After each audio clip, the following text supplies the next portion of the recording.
Tahun kemarin kita juga punya anak autis juga gitu, cuma beda dengan yang ini.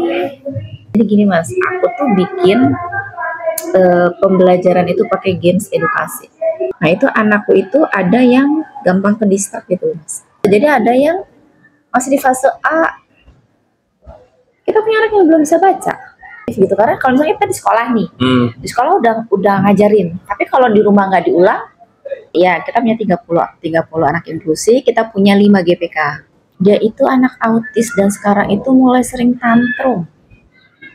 Tantrumnya apa gitu? Ngamuk. Di rumah itu kalau kata ayahnya dipeluk bu, terus saya bilang waduh kalau dipeluk gak bisa. Tuh gitu, terbiasa dengan anak-anak autis, Anak autis, anak-anak ADHD.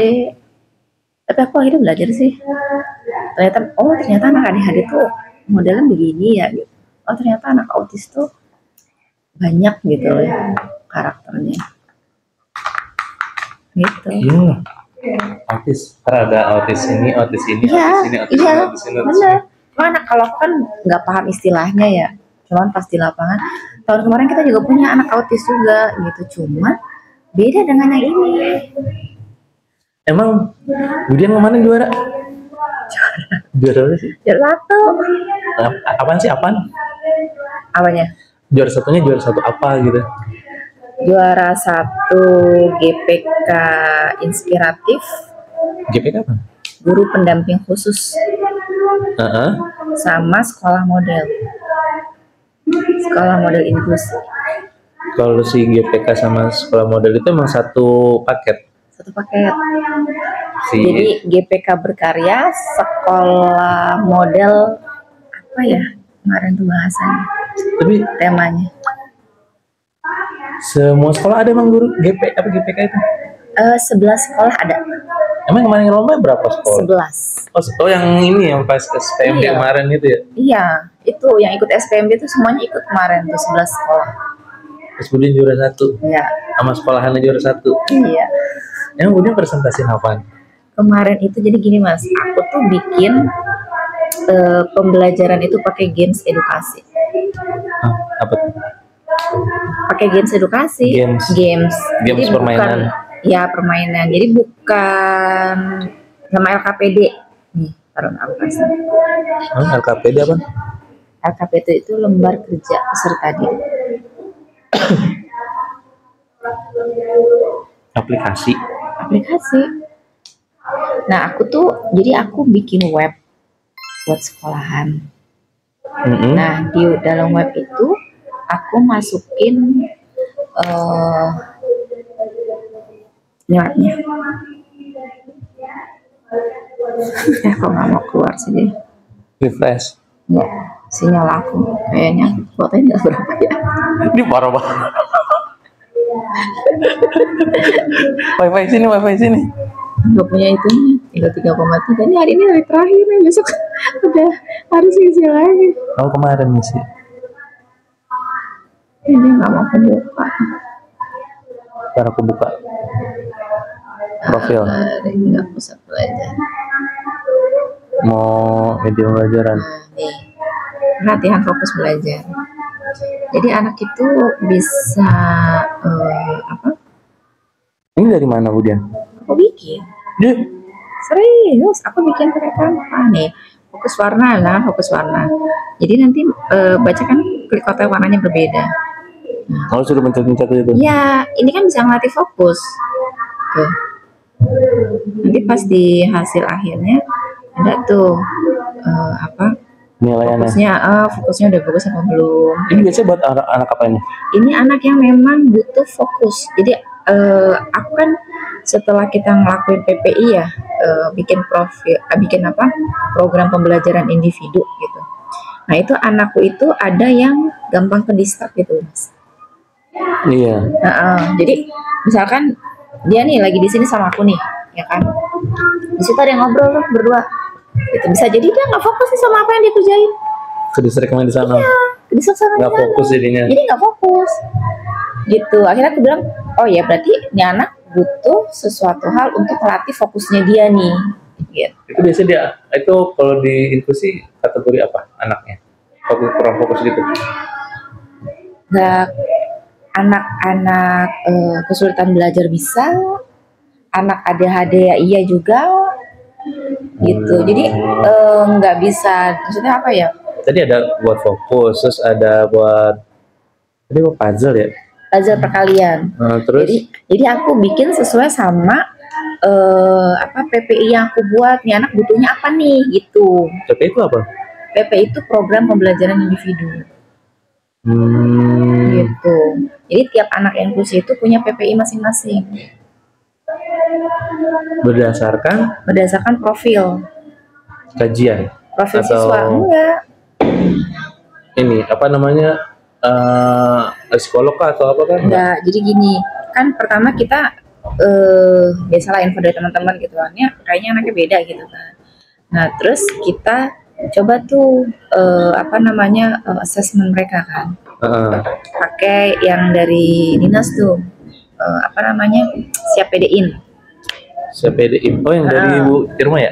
Yang dari Bu Irma tuh kita pakai siap PDIN itu. Nah terus kita assessment itu anak ya kan gitu kan. Ini indikatornya kemana nih gitu kan. Terus assessmentnya yang pembelajaran tuh mereka sudah sampai fase mana nih gitu loh.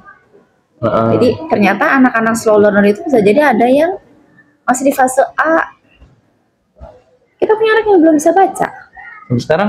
Sekarang udah bisa. Tapi karena dia inklusi. 2 suku kata. Tapi karena dia inklusi. Inklusi termasuk. Gitu. Terus sekarang udah bisa dengan cara? Ya diajarin terus. Jadi kan tergantung nih, makanya kan didiagnosa dulu nih, maksudnya di assessment dulu nih, dia tuh di tahap mana nih, di fase apa, butuhnya apa treatmentnya, gitu.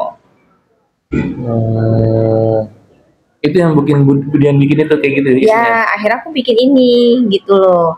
Nah, kalau yang nggak bisa baca itu kemarin terakhir aku konsul sama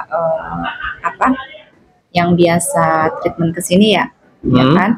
Itu anak ini itu udah bisa tapi baru 2 suku kata kayak misalkan buku. Gitu.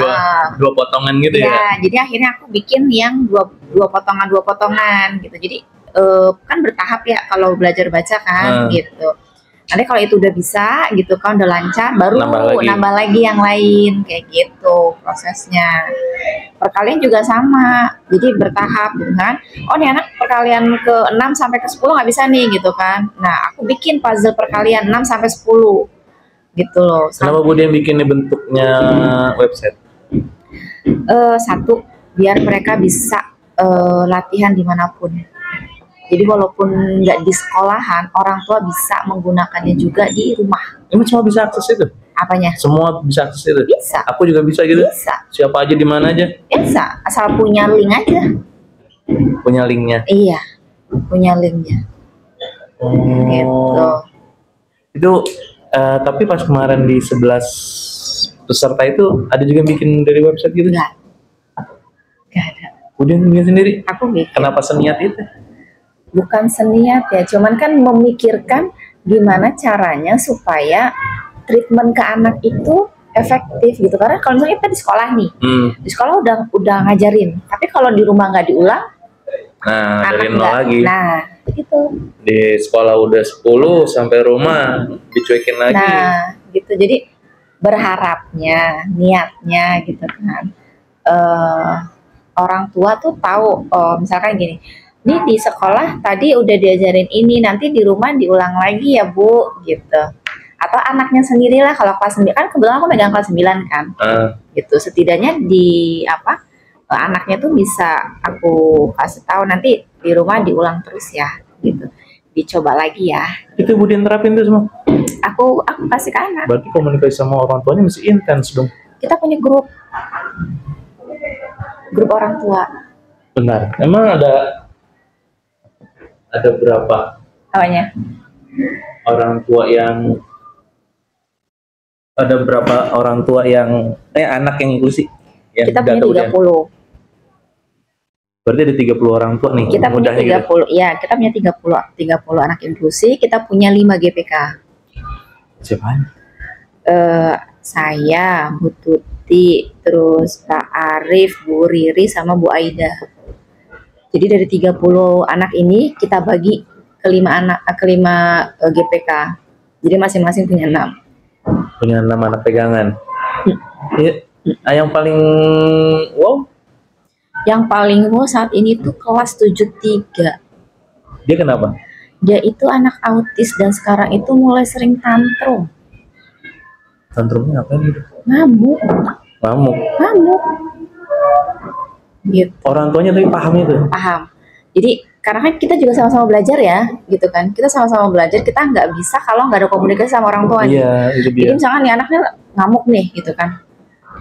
Kebetulan alhamdulillah sih GPK-nya udah bisa jadi pawang ya buat dia nih, gitu kan, udah bisa jadi pawang buat dia gitu.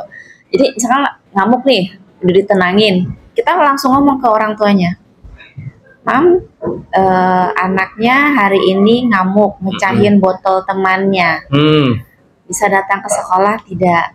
Alhamdulillah orang tua kooperatif, gitu, langsung datang.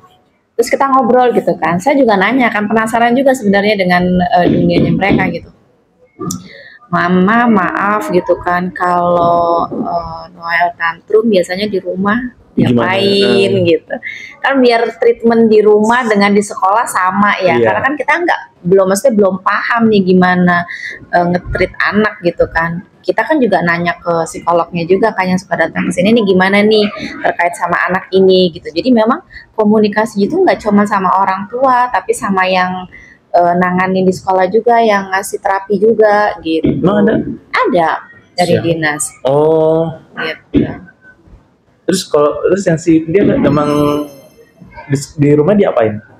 Di rumah itu kalau kata ayahnya dipeluk Bu. Terus saya bilang, waduh kalau dipeluk gak bisa. Cowok. Aduh kalau dipeluk gak bisa Pak gitu, emang gak ada cara lain. Nah terus pakai garam katanya gitu. Oh, maksudnya? Garam kasar kata mamahnya. Jadi kebetulan waktu pas kemarin datang itu ibu sama bapaknya datang sini dua-duanya tuh gitu kan. Jelas. Jadi jelas, jadi enak gitu kan. Terus saya bilang kalau dipeluk, aduh kayaknya nggak bisa, nggak ada cara lain lah gitu kan. Pakai garam Bu gitu kan. Garam apa? Saya bilang gitu, garam kasar. Diminumin? Jadi garam kasar ditaruh di tangannya, terus diginiin deh, dia suruh megang garam itu. Aku juga baru tahu kan. Udah nyobain? Belum, karena setiap kali dia tantrum, alhamdulillah masih bisa kita handle. Oh. Gitu. Jadi setiap kali dia tantrum nih pawangnya masih bisa handle nih, gitu. Jadi kita belum pakai itu. Jadi waktu itu kan kebetulan pawangnya lagi nggak ada, gitu kan, lagi di kelas. Nah itu ngamuk kan. Dan posisi dia kan badannya gede ya. Kalau aku rangkul juga nggak bisa gitu, aku aja kalah gitu. Nah kalau sama Bu Tuti kan kebetulan yang pegang kan Bu Tuti kan. Nah Bu Tuti bisa tuh kalau ngerangkul dia gitu. Nah akhirnya kita udah nyiapin tuh garam. Ada di ruang BK. Buat jaga-jaga. Kalau berlebihan baru. Kalau berlebihan pas Bu Tuti. Dia main pakai aplikasi itu juga? Karena bukan pegangan aku. Kalau dia lain lagi, dia kita beliin mainan, puzzle. Jadi kemarin itu kita beli puzzle. Oh, puzzle. Jadi puzzle harus fisik ya? Iya, puzzle kotak tuh, puzzle kotak. Jadi masing-masing anak itu beda ininya, treatmentnya, gitu. Berarti apakah 30 anak tadi ya? Ada 30 cara treatment berarti? Tergantung dari program pembelajarannya mereka apa yang dibutuhkan. Gitu. Kalau kayak Noel itu kan dia masih butuh treatment perilaku ya, gitu, nggak cuma sekedar akademik doang, gitu, tapi lebih ke treatment perilaku. Terus kayak kita juga punya anak ADHD, itu juga sama, treatment perilaku juga, gitu. Tapi Budin kenal semua tuh 30 anak itu? Kenal 30 orang tua. Kalau 30 orang tua, kalau orang tuanya jarang ketemu ya, cuman say hello di grup aja gitu. Dan aku kan tipikal yang nggak gampang nginget orang Mas.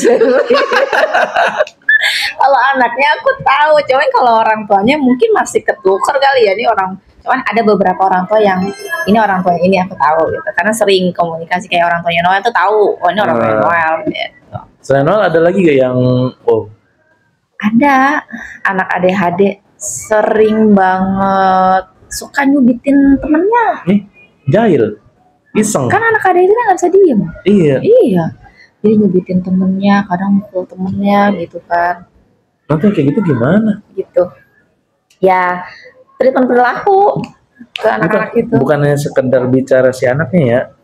Teman satu kelasnya kan mesti paham dia dong. Nah, jadi kita memang mengkondisikan kelas juga. Jadi capeknya juga di situ kan? Ya, memang mengkondisikan kelas juga. Jadi kayak si Noel gitu kan. Anak ini tuh kalau misalkan kita tuh teman-teman itu kan kalau dikejar dia takut, anak perempuan ya. Menurut dia itu bercanda, mainan gitu, lagi main. Tapi kan teman-temannya nggak nganggap itu bercanda. Iya. Ada yang takut. Betul. Akhirnya kita nge-treat teman-teman yang lain juga gitu. Jadi kalau sama anak ini, kalau bercanda tuh jangan begini gitu. Terus kalau misalkan dikejar, jangan lari. Dia tuh cuma nganggap kita tuh main. Tapi Bodian pernah nemu gak orang tua yang nggak ngerti? Alhamdulillah semuanya paham anaknya. Karena waktu pas, jadi kita tuh masukin mereka itu bukan tanpa komunikasi di awal loh mas. Iya. Gitu. Jadi kita tuh pertama ngumpulin dulu nih setelah kita mendiagnosa anak ini itu punya gejala berkebutuhan gitu kan. Iya. Kita langsung undang orang tua gitu. Orang tua kita undang, kita komunikasikan, kita tanya di rumah gimana. Karena kan itu buat bikin profilnya si bocah. Gitu. Jadi bikin profil bocah itu nggak cuma sekedar assessment kita aja atau diagnostik kita aja, tapi ada peran orang tua di dalamnya untuk bikin profilnya siswa itu, gitu. Orang tuh bisa main website itu semua? Bisa. Apa namanya tadi websitenya? Lupa aku. Apa kemudian namanya? 9 apa? Ini inklusif. Aku pakai Maya ID. 9 Depok. Maya ID. Ntar aku bagi link nih ya. Boleh. Semua orang boleh akses kan? Bisa akses. Boleh nggak? Boleh. Cuman kebetulan aku memang belum launching ini ya. Karena kan ini masih proses pengembangan aku. Udah gitu. Diikutin lomba, belum launching. Itu apa? Anak-anak tahu, anak-anak. Ini kemarin beli. Ini media yang kita pakai. Nih, aku pakai Noel ini. Dia pinter loh nyusun ini. Pinter untuk anak level kayak dia. Sebenarnya di antara anak-anak kelas 7 ya, dia termasuk yang mampu sebenarnya, cuman perilakunya aja, dan dia nggak bisa langsung jawab gitu. Jadi kayak model loading dulu gitu, 5x5 gitu, dia nggak bisa langsung jawab 25 gitu, enggak. Tapi dia mencerna dulu gitu, 25 gitu. Kan kalau misalkan anak inklusi kan bukan sekedar bicara tugas dari si 5 apa tadi PTK GPK, bukan tugas dari 5 GPK itu doang kan, tapi semua guru juga harus paham kan. Betul. Cara semua biar guru paham itu gimana kemudian? Sebenarnya gini ya, Bapak Ibu guru itu kan di kelas langsung lihat ya, ya kan, langsung lihat anak ini seperti apa sih gitu kan. Kalau misalkan anak ini bermasalah di kelas pun pasti dibawanya ke ruang inklusi gitu. Jadi kita ngobrol juga, kalau anak ini tuh seperti ini loh gitu. Jadi tetap ada komunikasi sama teman-teman yang lain. Di kelas si guru juga harus. Di kelas itu anak-anak inklusi yang notabene yang memang butuh perhatian ya itu di depan. Duduknya di depan. Gitu. Kalau misalkan dia udah nggak nyaman, udah bikin suasana kelas nggak kondusif, biasanya dibawa ke ruang inklusi. Nah semua guru paham sama solusi itu ya. Kalau anak udah mulai iya, memang biasa begitu. kalau nggak ada guru nih, jamnya kosong nih, nggak bisa ditinggal sendiri mereka tuh. Itu dia maksudnya. Langsung teman-temannya ntar, ini teman-temannya pun sudah kita kondisikan kalau misalkan anak ini tantrum, anak ini begini, langsung lapor, gitu. Ke ruang inklusi, Ke ruang inklusi. Kalau nggak ada orang di sana, silakan ke ruang guru, gitu. Jadi memang anak-anak sudah kita kondisiin. Tapi pada paham sih mahasiswanya. Paham. Alhamdulillah sih paham. Gitu. Bener. Ibu, nah kamu, gitu. Maksudnya gitu. Ngamuknya nggak gitu juga sih, tiap hari tergantung kondisi apa yang bikin dia itu tantrum, gitu. Kadang dia taunya naik ke atas meja, atas kursi, atau ngejar temennya kayak gitu. Ntar ngebanting tempat minum, botol minum temennya. Jadi tergantung apa yang akhirnya bikin dia tuh tantrum. Gitu. Tapi dia pernah ngobrol sama psikolog soal siswa inklusi? Kalau ketemu kan kita pasti ngobrol, Mas. Gitu. Kemudian pelajarin nggak inklusi itu kayak gimana kita pelajarin? Aku akhirnya pinjem buku. Akhirnya jadi belajar gitu. Cuma kan memang kadang teori sama praktek suka lebih banyak ilmunya praktek ya, langsung gitu. Kadang saya kalau misalkan nggak ngerti juga saya nanya sama psikolognya gitu, yang terapisnya gitu. Jadi biasanya gini, ini anak nih ada something nih gitu, pasti aku ngomong dulu nih sama terapisnya, Kak, anak ini mulai puber. Gitu. Terus anak ini kemarin begini gitu. Jadi aku udah ngobrol dulu nih gitu sama terapisnya. Jadi terapisnya kan tahu nih perkembangan dia di sekolah tuh kayak apa gitu. Jadi ya inklusi juga bisa ngalamin puber juga ya. Iya, ngalamin. Terus akhirnya kan nanti kita dikasih tahu tuh sama terapisnya. Jadi bagaimana memperlakukan mereka. Terus kan kadang kalau lagi terapi di sekolah kan, kita kan juga ngelihat kan, misalkan gimana cara terapisnya itu ngomong ke anak kayak gitu, gimana cara ngasih tahu gitu. Jadi akhirnya belajar lagi gitu. Kemudian dari tahun berapa apanya inklusi? Baru tahun ini. Berarti benar-benar belajar banget dong nih. Benar, belajar banget pokoknya. Tapi berarti jatuhnya teori, baca buku dapat teori, terus habis itu coba beradaptasi dengan anak-anak ya. Karena kan tadi bilang prakteknya belum tentu sama dengan teorinya, padahal adaptasi ilmu lagi. Karena kan macamnya banyak, Mas. Perilaku yang muncul itu tiap anak itu kadang beda-beda. Gitu. Kayak anak autis itu kan macam-macam. Ada yang perilakunya begini, ada yang begini gitu kan. Ya kalau di sini yang paling ringan apa, Bu Dian?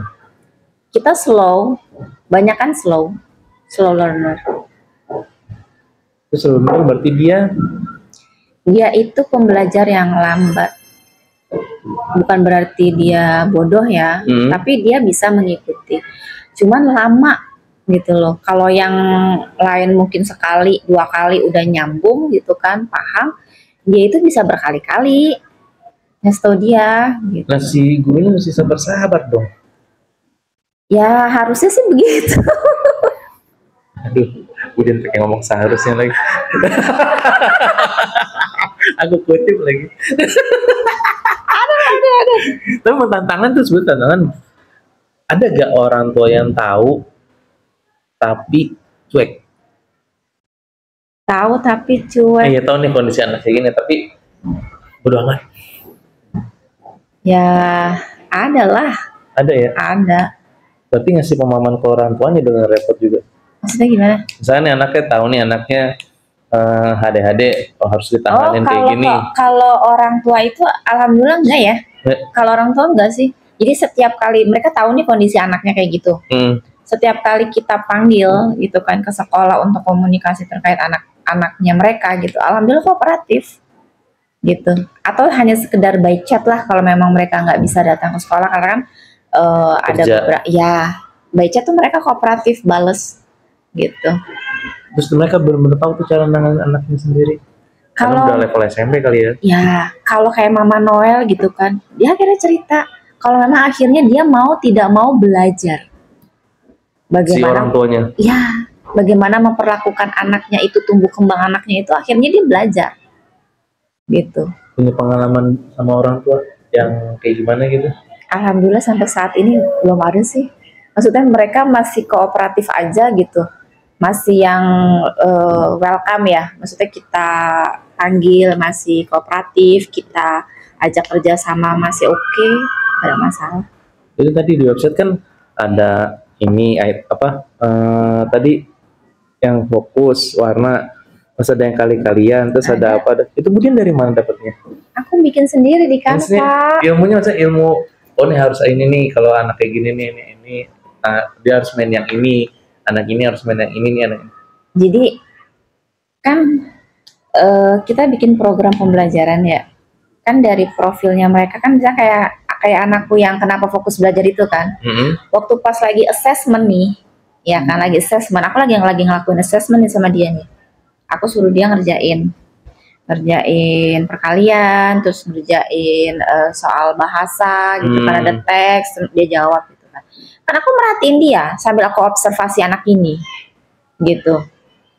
Kok ngerjainnya lambat ya, tapi sebenarnya aku lihat dia mampu gitu. Terus akhirnya aku ngomong gini, Neng, kamu kupingnya ngedengerin percakapan yang di sana ya gitu. Ditanya gitu? Iya, aku langsung tanya. Iya Bu gitu kan. Kamu nggak fokus ngerjain? Iya Bu. Jadi karena anaknya juga kooperatif, jadi aku tahu gitu apa yang jadi masalah anak ini gitu, apa nggak sih? Gitu. Oh, berarti anak ini tuh gampang ke distract gitu. Terus kalau di ruang kelas gimana dong dia? Apanya? Kalau dia belajar di ruang kelas? Nah itu dia nggak bisa cepet nangkep karena dilala gaya belajarnya adalah auditori. Auditori kan mendengarkan ya. Nah kalau biasanya kalau anak-anak yang auditori nih, dia kan fokusnya di pendengaran. Jadi kalau misalkan ada suara yang lain tuh juga gampang ke distract gitu. Kayak gitu. Jadi akhirnya aku ngajarin dia itu di tempat yang memang benar-benar sepi. Gitu. Nah itu dimaksud aku tuh, di kelas dia nggak bisa dong. Jadi perkalian 6 aja dia nggak bisa, gitu loh. Padahal kan itu harusnya sudah di fase SD kan, fase A, ya kan, kelas 2 lah ya, ya kan. Nah dia ngitung pun itu jadi kayak model menjumlahkan gitu, 6 tambah 6 tambah 6 tambah 6 tambah 6 gitu. Nah penjumlahannya saat menjumlahkan kan itu kan butuh proses lama, ya kan. Terus udah gitu di saat dia menjumlahkan belum tentu ada yang ketinggalan, akhirnya jumlahnya salah. Kalau ulangan harian gimana kemudian? Ya gitu deh. Soal tersendiri kah? Oh kalau sekarang iya, jadi kalau sekarang misalkan teman-teman tuh bikin sekian soal gitu, jadi mereka nggak semuanya mengerjakan, gitu. Berarti jadi, perhitungannya berbeda dong? Ya. Perhitungan untuk nilai 100 atau nilai 50 nilai. Beda memang. Beda berarti kan ya? Beda. Kan tujuan pembelajaran juga beda mas, dibedakan itu anak-anak inklusi. Anak inklusi? Jadi di RPP-nya guru itu misalkan ada tujuan pembelajaran tadi 3, 1, 2, 3. Nah itu ada satu item di mana itu untuk anak inklusi. Contoh sih tadi yang kelas 7 yang apa? Autis ya? Aku bukan guru pelajaran. Yang kemudian pegang tujuannya. Yang kemudian pegang sih. Apakah tujuannya adalah biar dia mandiri dulu atau tujuannya yang penting dia mau sekolah dulu? Kayak PPKN deh, PPKN kelas 7 ya, karena kebetulan kan GPK kita juga ada guru PPKN kan. Jadi di pembelajaran dia, misalkan kalau anak-anak yang lain itu dia mampu misalkan sampai tahap mengungkapkan misalkan ya. Tapi kalau anak-anak inklusi ini paling tidak menyebutkan aja Pancasila gitu. Hanya sekedar itu gitu. Jadi hanya di tahap itu. Jadi entah itu dia misalkan dengan cara nempelin gitu. Nempelin itu kan dia berarti udah tahu nih mana sila pertama, mana sila kedua, mana sila ketiga, mana sila keempat gitu. Kayak gitu. Jadi berarti balik lagi penilaiannya berbeda ya. Beda memang. Semua guru harus paham itu ya. Harus belajar, Mas. Tapi support dari guru-guru yang lain oke juga. Ya, belum semua sih. Belum semua, memang karena butuh proses ya. Nggak bisa instan ya menerima kondisi, maksudnya yang seperti sekarang ya, kita punya anak inklusi gitu kan. Nggak semua orang itu bisa langsung terima gitu, paham nggak sih? Gitu. Belum, bahkan prosesnya nerima, paham, terus mau melaksanakannya Nah, gitu itu. ya. Nerima dulu, terus baru pahamin, terus baru ngajarin sesuai dengan kemampuan si anak inklusinya. Nah, sampai tahap itu aja ntar dulu ya gitu ya. Pertanyaannya nerima dulu apa enggak nih? Nah, itu. Terus yang Budian mau benahin dari websitenya apa? Ini sih sebenarnya udah tinggal masukin PPI aja. Kalau PPI di sini aku tuh bikin PPI apa? program pembelajaran. Nah, kemarin itu aku kan pertama ada visi misi juga, Mas. Cuman aku akhirnya komunikasi sama wakil ya, yang paham lah. Terus ini visi misinya jangan begini gitu, karena apa namanya, harus visi misi. Ini gambar ini nih. Gambar apa? Gambarnya ada gambar Pak Totongnya di sini. Nggak keluar, nggak kuat kayaknya ininya aku. Nah di sini tuh aku masih belum aku masukin apa-apa. Kayak program pengembangan diri ini mau isi apa ya gitu. Ini kayak program terapi ini mau aku isi foto-foto aja kah atau apa gitu. Ini masih belum. Tapi kalau secara tadi kayak latihan ya, udah lengkap tuh ya, udah enak ya. Kalau latihan ini belum semuanya, belum semua aku masukin nih. Masih ada lagi? Masih ada. Ini kan baru beberapa media aja yang Baru masukin. perkalian, latih fokus belajar, Pembelajaran cerita bergambar, latihan membaca. ya kan? Ya, kacau. Tadi benahin lagi. Kan, ya. Nah, Budian tuh, Budian udah tahu bikin puzzle. Ini kan ada berarti ada 1, 2, 3, 4 ya. Ada banyak sebenarnya, cuman ini Tiba-tiba jadi berantak. Iya. Nah, Budian Jadi berantak. tahu metode-metode ini dari mana nih? Kan aku pernah ikut itu ya, Mas. Pelatihan games edukasi ya. Aku mikirnya gini, anak-anak itu kayaknya kan jadi learning by doing akhirnya ya. Belajar lagi pakai LKPD nih. Oh kayaknya aku sendiri bosan gitu ngasih mereka LKPD melulu gitu, paham nggak? LKPD itu apa? Lembar kerja peserta didik. Jadi kita punya lembaran, kita cari di Canva juga gitu, yang kita print gitu kan. Terus anak kita suruh ngerjain gitu. Aku sendiri aja bosen gitu ngasih anak itu terus gitu kan. Kayak monoton ya? Kok kayaknya apalagi ya gitu. Maksudnya yang mereka juga antusias untuk ngikutin gitu. Jadi supaya sesi ketemu sama kita tuh sesi yang mereka pengen ketemu gitu loh, paham gak sih? Iya. Gitu. Jadi nggak cuma sekedar itu lagi gitu. Terus yang Budian mau benahin dari SMP 9, apa yang mau dibenahin? Yang kira-kira bukan dibenahin, yang kira-kira perlu dilakukan supaya si kalau fokus saya tuh ya, pertama itu pengen anak-anak itu punya ruang yang nyaman dulu deh.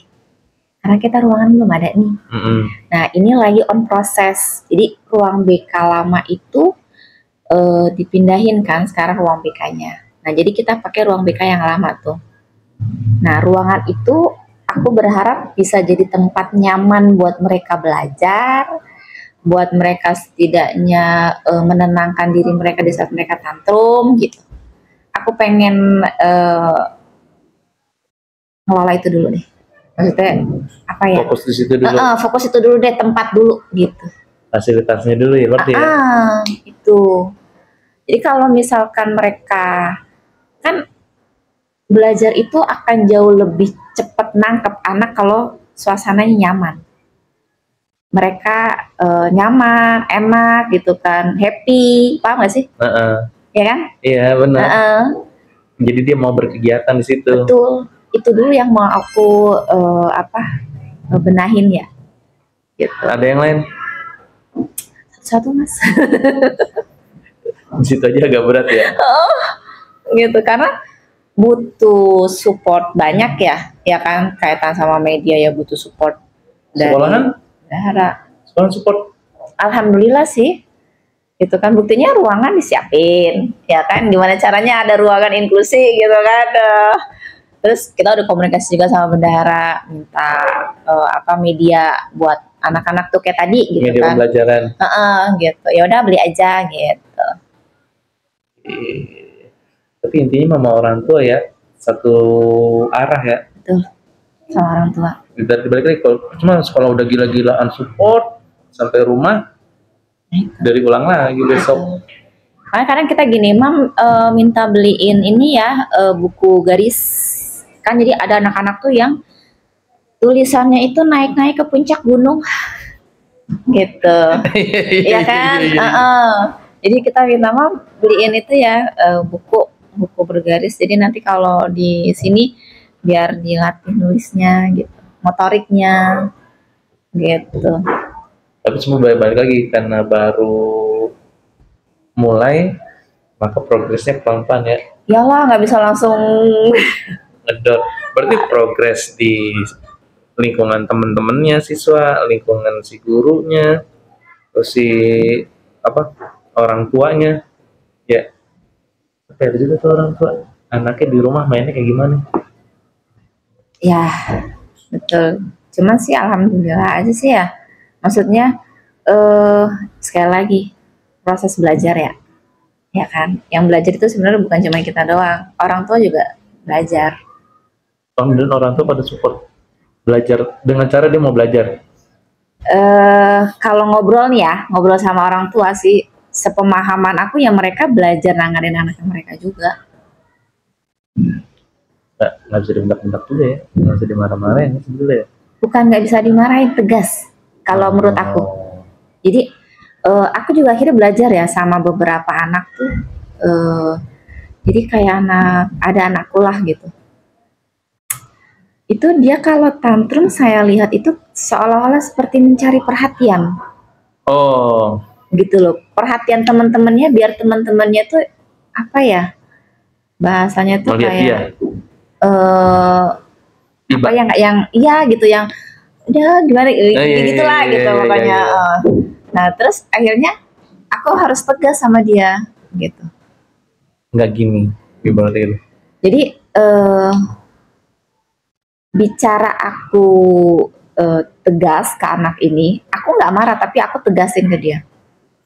Kamu mau nangis, gitu kan? Kalau mau nangis dulu nggak apa-apa. Silakan. Silakan nangis dulu. Tapi aku jauhin teman-temannya aja, teman-teman aku suruh masukin kelas. Dia di ruang inklusi, di ruang itu, gitu. Jadi kalau kamu mau nangis, gitu. Kalau selesai baru ngomong. Kalau kamu mau cari perhatian bu guru dengan cara menangis, nggak, bu guru nggak akan perhatiin kamu. Nggak akan dapat, aku bilang. Kalau kamu mau dapat perhatian bu guru, bukan dengan cara seperti ini. Takutnya jadi senjatanya dia. Betul, gitu. Jadi kemarin pun pas kita ngobrol sama terapisnya juga ngomong, si A gitu kan, dia harus tahu kalau perbuatan itu tidak baik. Kalau kita marah sama perbuatan dia itu. Jadi di saat kita ngomong sama dia, jangan pasang mimik biasa aja. Jadi harus bisa, dia harus tahu kalau kita tuh sedang marah. Kalau kita itu tidak suka dengan perbuatan dia. Karena perbuatan itu salah. Betul. Gitu. Takutnya jadi kebiasaan. Dan dia tidak bisa membedakan akhirnya. Gitu. Orang tua paham itu ya? Paham. Akhirnya kita belajar juga kan, karena kita ngobrol sama orang tua juga gitu. Ini anak kalau di rumah gimana gitu.